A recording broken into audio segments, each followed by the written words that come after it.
Hello guys, and welcome from Bishkek, the capital of Kyrgyzstan. I've been here for about 2 weeks now in Kyrgyzstan, and I thought it might be good just to go for a little bit of a walk around the city, and I'm going to answer some of the questions that people might have if they're thinking about coming to Kyrgyzstan. So this here is the capital city, Bishkek. It's a city of about 1 million or so people, and as we'll see in this video, a very beautiful city. You see behind me, some people might say this is an ugly building. Personally, I like Soviet architecture. There is a lot of Soviet architecture here, but certainly not just Soviet architecture. It's a very beautiful city, as we'll see in a lot of videos. Very interesting and well-designed parks, many fountains and interesting water features. And it's also a city that has some very beautiful mountains surrounding it. So, in my view, this is a real hidden gem, Kyrgyzstan. I probably haven't chosen the best place to start this video because you can see here this is actually a derelict fountain. There are some parts of the city that have seen better days here in Bishkek, but hopefully as we walk around we'll see some of the more nice places. So the first question is, how do you get here? Well, personally I came here from Almaty in Kazakhstan, which is not too far away. It's about a 3-hour drive. It is possible to fly from Kazakhstan, from other cities. The way I got here was I got a common taxi actually, shared with other people from Bishkek to the border crossing, and from the border crossing I then caught what is called a marshrutka, which is essentially a little minibus here to the centre of the city. So there's many ways, 3 hours or so in a taxi to the border, then about half an hour from the border. I think it cost me about probably $60 or $70 all up, so quite cheap overall. This is one of the fountains that is working at the moment. It probably, to be honest, has seen slightly better days, but as we go on this walk we're definitely going to see a lot more lovely fountains in this city.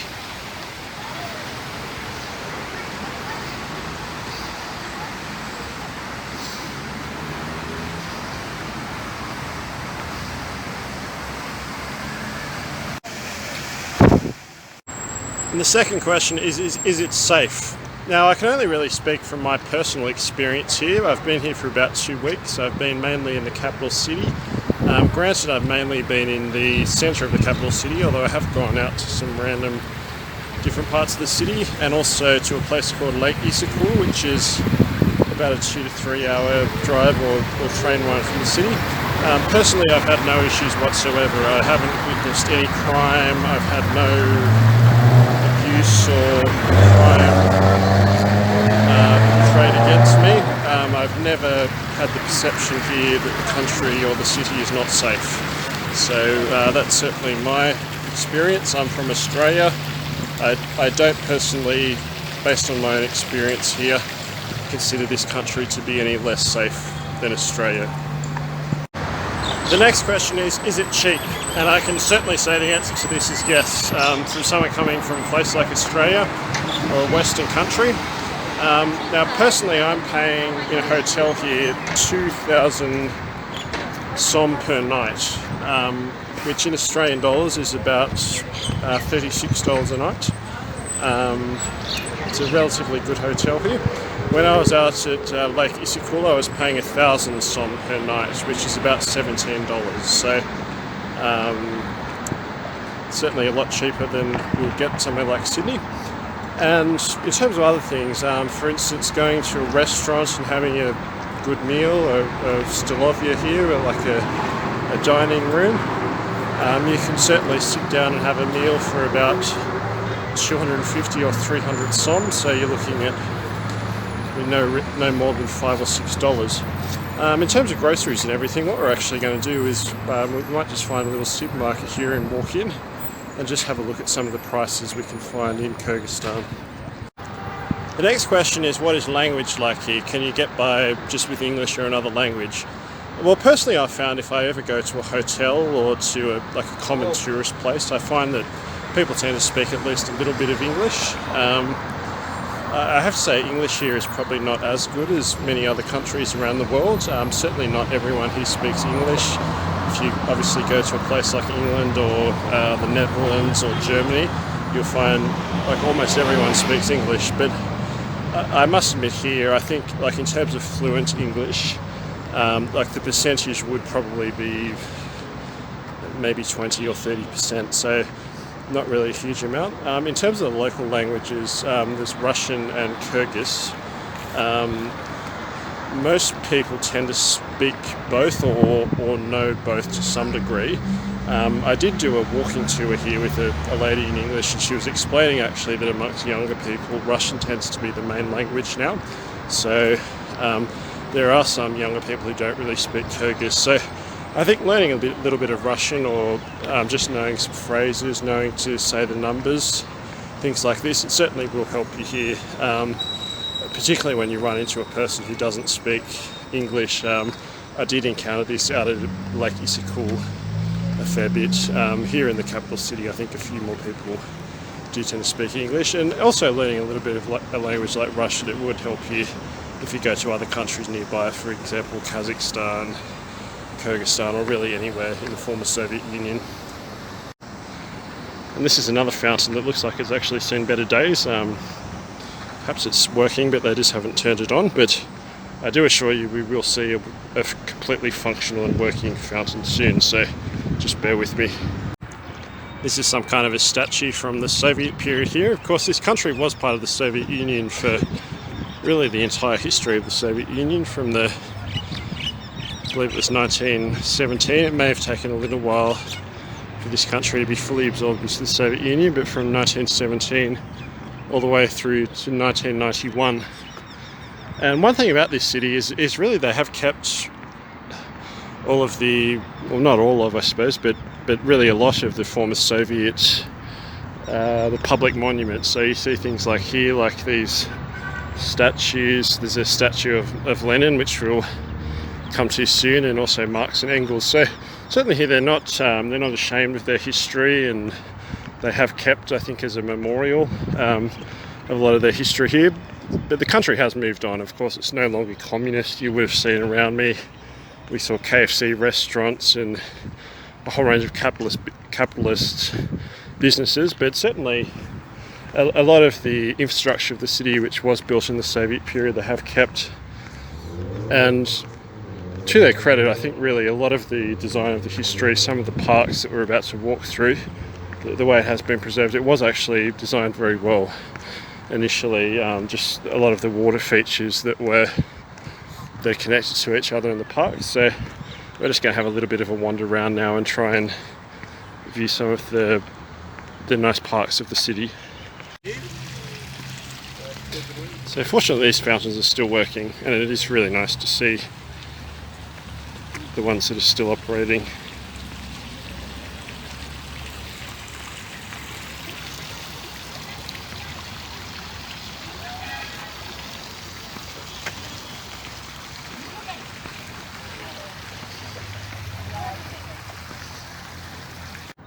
And this is the rear end of, I believe, the theatre building of the city. So it's unfortunately another building that has seen better days, but I do assure you that there are many buildings in the city that are in much better condition than this one. But another legacy of the Soviet history here.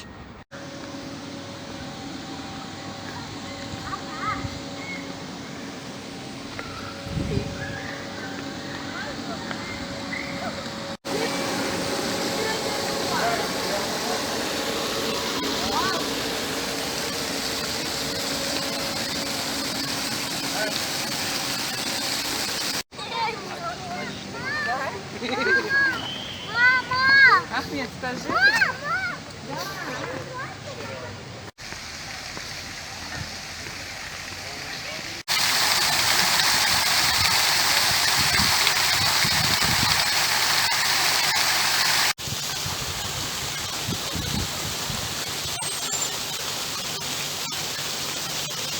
This here is a statue of the late Mr. Marx and Mr. Engels, which is still remaining, obviously from the Soviet period.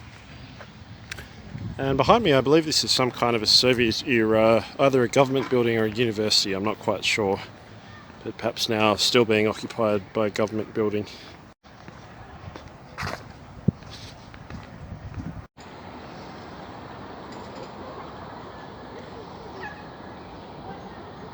This here is a statue of the late Mr. Lenin. He's the founder of the Soviet Union in a very prominent position, and behind is the National Museum. A very interesting site actually, if you do have some time. Certainly check out the National Museum. It does show the history of Kyrgyzstan going way back here. So originally these people were nomadic people, essentially moving around on horses and engaged in nomadic animal herding and farming, and very interesting history of how they came into the Russian Empire. There was originally a civilization which is in current day Uzbekistan and tended to dominate the area, and also you had China in the east. So eventually the people here decided to join the Russian Empire, and there were some difficult moments of the history as they were in the Imperial Russia. And then obviously in Russia there was the Russian Revolution, which moved us to a communist system of government. And it's funny here, compared to many other parts of the former Soviet Union, you wouldn't actually see a statue of Lenin like this. Many of the other places have taken them down, but as you can see here, they've kept them. So obviously the memory here of people of the Soviet Union is not necessarily as negative as it is in some of the other parts. So as you can see walking around the city, it was obviously a time when this area did develop a lot, going from a more nomadic lifestyle. So there were a lot of new farming techniques and technology and industry that were brought here, and as in many other parts of the former Soviet Union, the collapse of communism did bring difficult times. So a lot of the factories shut down and many people became unemployed, and it was a difficult transition process which is still really going on today. But you do get the perception walking around here that the country certainly has moved past the bottom and the most difficult times of the post-communist period, and we're starting to see many new businesses developing, and there certainly are many crumbling Soviet buildings around here, some well maintained, like here. And the country does obviously still have some ways to go, but certainly the perception I get is the country is slowly moving in the right direction now. And this behind me is, I presume, some kind of a government building.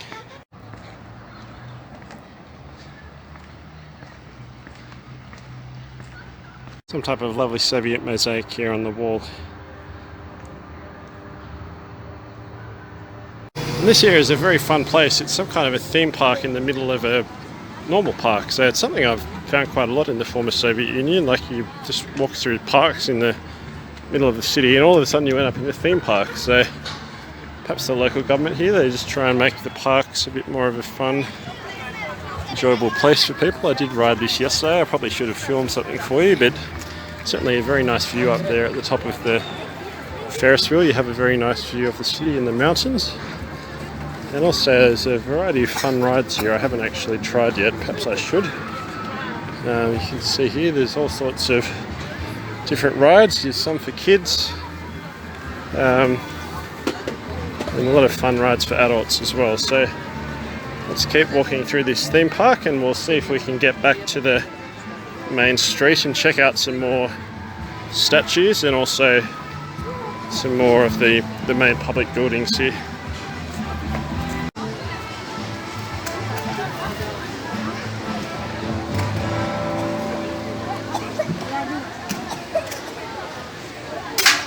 Well, let's watch these people on this ride here. I'm not actually quite sure what it's going to do. I guess they're going to go around in a circle, but you can see here on the sign this ride is 80 som, which is just under $2, probably about $1.60, $1.70 in Australian dollar terms. So pretty good value here. You can have a walk around, go on quite a few rides and not spend too much money.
This here is a very interesting feature you see in Bishkek. So at the moment on the mountains around here there's still quite a lot of snow, and I'm filming this in early July, so I suspect what actually happens is the snow in the mountains is melting and they use the snow melt to irrigate the city, which is why it's so lovely green and lush here. So we have these open stormwater channels and they can really just turn them on and off as they need to, and it really does allow the city to be a lot greener and have a lot of trees when a lot of the surrounding country doesn't, based on the rainfall. So it's a very novel idea the city government has here. This here is, I presume, some kind of a government building, perhaps one of the main government buildings, like a presidential or parliament building here in Bishkek. It has a very large, what would normally be a fountain by the look of it in front, but unfortunately not working at the moment. But I believe, just looking at it, it must be a very beautiful fountain when they do turn it on.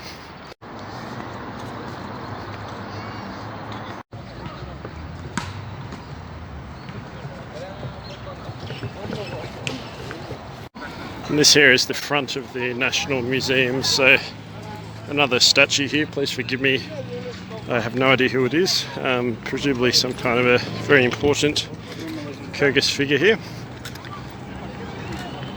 And yes, a very beautiful part of the city. You can see here, this is like a town square. I was advised on the Soviet walking tour this area was actually formerly textiles factories, and they've been converted over, but certainly a very beautiful and essentially the central part of the city here. This here is a glass of what's called Maxim, which is a local fermented drink made out of some kind of fermented grains. I'm not sure exactly. Perhaps someone in the comments section can explain further. So let's just have a sit down here near this lovely fountain at the National Museum and enjoy this glass of Maxim.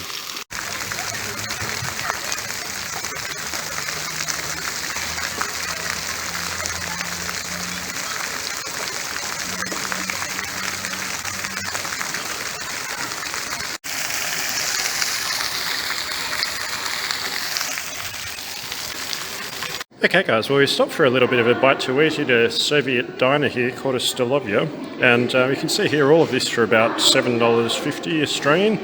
We've got some puree, mashed potatoes, a type of fruit juice, compote, a type of soup, borscht, and some chicken, kuritsa. So let's dig in and see what it's like.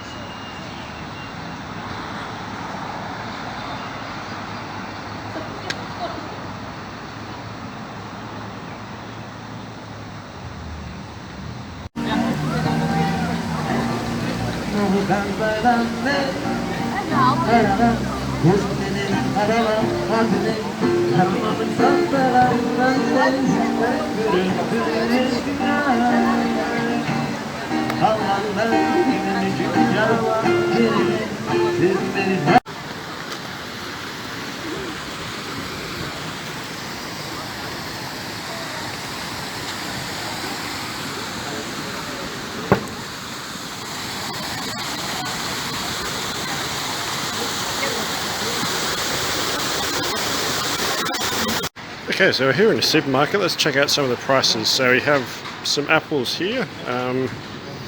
This type is less than 50 cents a kilo. This type is less than $1 a kilo. So a bag of pasta, about 65 cents Australian. A bag of rice, about $1.25 Australian. This is a loaf of bread, about 65 cents Australian. Some cooking oil, about $1.30. This is a packet of biscuits, about $1.30 Australian for a packet. So wide variety of chocolates here. Let's choose this one. A nice big box of chocolate, about $1 Australian. Wide range of milk and dairy products here. But if we choose this one, milk just over 50 cents Australian. Wide range of ice creams here. Let's have a look. About 60 cents Australian for an ice cream. We might even get one of these. Okay guys, well we're starting to lose the light here. As you can see, it's after sunset. I'm here in Victory Park, which is a major park in the centre of the city, celebrating the victory here in World War II when the Kyrgyzstan was part of the Soviet Union, although it's still a very important part of the city. So it's been a lovely walk around Bishkek in Kyrgyzstan on quite a balmy Sunday afternoon here. So hope you've enjoyed it. Kyrgyzstan, certainly a place I'd recommend visiting. Very beautiful city, beautiful country, beautiful people. As I've said, there's a lot to see here. In my view, very safe, very cheap.